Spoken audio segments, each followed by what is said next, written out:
ओम साई राम। आज हम लोग पढ़ेंगे हेमांत पंत की अर्थपूर्ण उपाधि, अध्याय 2। श्री काका साहेब दीक्षित व नाना साहेब चंदोरकर मेरे घनिष्ठ मित्र में से थे। उन्होंने मुझसे शिरडी जाकर श्री साईं बाबा के दर्शन करने का अनुरोध किया। मैंने उन्हें वचन भी दिया, परंतु कुछ बाधा आ जाने से मैं शिरडी नहीं जा सका। मेरे एक घनिष्ठ मित्र का पुत्र लोनावला में बीमार हो गया था। उन्होंने सभी संभव अधिभौतिक और आध्यात्मिक उपचार किए, परंतु लाभ कुछ भी नहीं हुआ। अंत में उन्होंने अपने गुरुदेव को उसके सिरहाने बैठाया, परंतु परिणाम पूर्वता ही रहा। ये घटना देखकर मेरे मन में विचार आया कि जब गुरु एक बालक के प्राणों की रक्षा करने में भी सक्षम नहीं है, तब उनकी उपयोगिता ही क्या है, और जब उनमें कोई सामर्थ्य ही नहीं, तब फिर शिरडी जाने से क्या लाभ है। ऐसा सोचकर मैंने यात्रा स्थगित कर दी, परंतु जो होना होता है वह तो होकर ही रहता है। पदाधिकारी नाना साहेब चंदोरकर बसई के दौरान दौरे पर जा रहे थे।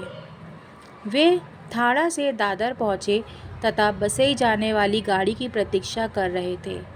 तभी बांद्रा लोकल आ पहुँची, जिसमें बैठकर वे बांद्रा पहुँचे तथा शिरडी यात्रा स्थगित करने के लिए मुझे आड़े हाथों लिया। नाना साहेब का तर्क मुझे उचित तथा सुखदायी लगा। फलस्वरूप मैंने उसी रात्रि को सामान पकड़ने का कार्यक्रम बनाया। इस निश्चय के अनुसार मैंने दादर जाने वाली गाड़ी के डिब्बे में प्रवेश किया। गाड़ी छूटने ही वाली थी, तभी एक यवन मेरे डिब्बे में आया और मेरा सामान देखकर मुझे मेरा गंतव्य स्थान पूछने लगा। मैंने अपना कार्यक्रम उसे बतला दिया।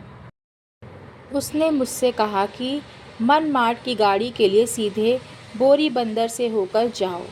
यदि ये एक साधारण सी घटना घटित ना हुई होती तो मैं अपने कार्यक्रम के अनुसार दूसरे दिन शिरडी ना पहुंच सकने के कारण अनेक प्रकार की शंका कुशकाओं से घिर जाता, परंतु ऐसा घटना ना था। भाग ने साथ दिया और दूसरे दिन 9-10 बजे के पूर्व ही मैं शिरडी पहुंच गया। यह सन 1890 की बात है, जब प्रवासी भक्तों के ठहरने के लिए साठेवारा की ही एकमात्र स्थान था। तांगे से उतरने पर मैं साईं बाबा के दर्शन के लिए बड़ा ललाहित था। उसी समय भक्त प्रवर श्री तात्या साहेब नूलकर मस्जिद से लौट ही थे। उन्होंने बताया कि इस समय श्री साईं बाबा मस्जिद के मोड़ पर ही हैं। अभी केवल उनके दर्शन ही कर लो और फिर स्नादि से निवृत्त होने के पश्चात आराम से भेंट करने जाना। ये सुनते ही मैं दौड़कर गया और बाबा का चरण वंदन किया। मेरी प्रसन्नता का परावार ना रहा। मुझे क्या नहीं मिल गया।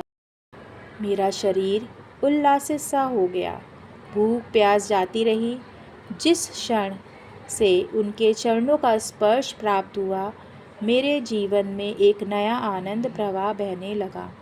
मैं उनका सदैव के लिए ऋणी हो गया। उनका ये उपकार मैं कभी भूल नहीं सकूँगा। मैं सदा उनका स्मरण कर उन्हें मन ही मन प्रणाम किया करता हूँ।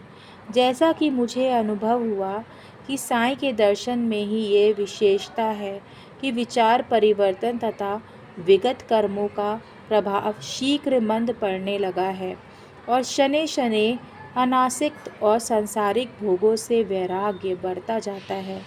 केवल पिछले जन्मों के अनेक शुभ संस्कार एकत्रित होने पर ही ऐसा दर्शन मिल पाना संभव हो सकता है।